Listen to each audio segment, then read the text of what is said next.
উপাচার্য পদত্যাগ করেননি। কিছু গণমাধ্যমে এই বিষয়টিকে ভুলভাবে ব্যাখ্যা করা হয়েছে। মাননীয় উপাচার্য আজকে একটি বিশেষ সংবাদ সম্মেলন আহ্বান করেছিলেন।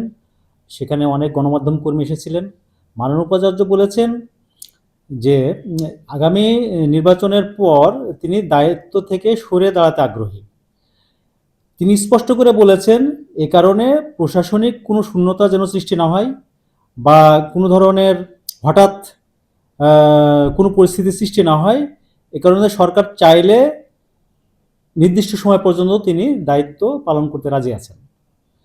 তিনি বলেছেন যে বিশেষ পরিস্থিতিতে তিনি ঢাকা বিশ্ববিদ্যালয়ের উপাচার্যের দায়িত্ব গ্রহণ করেছিলেন।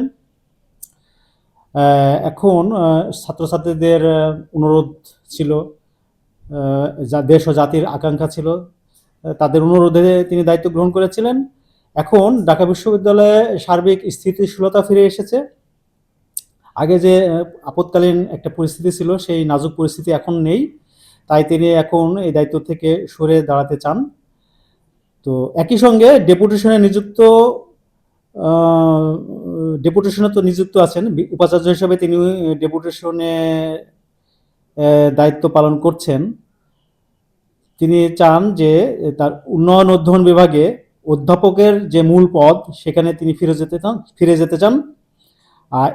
এ বিষয়ে তিনি শিগগিরই রাষ্ট্রপতি ও বিশ্ববিদ্যালয়ের চ্যান্সেলরের কাছে চিঠি দিবেন।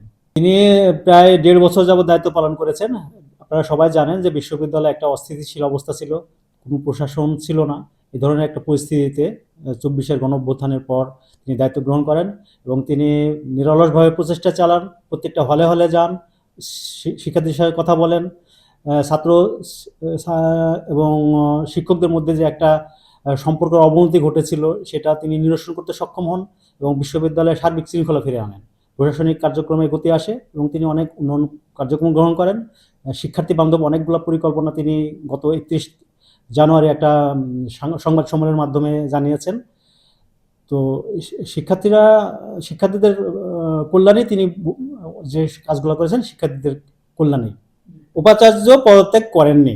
কিছু গণমাধ্যমে এই বিষয়টিকে ভুলভাবে ব্যাখ্যা করা হয়েছে।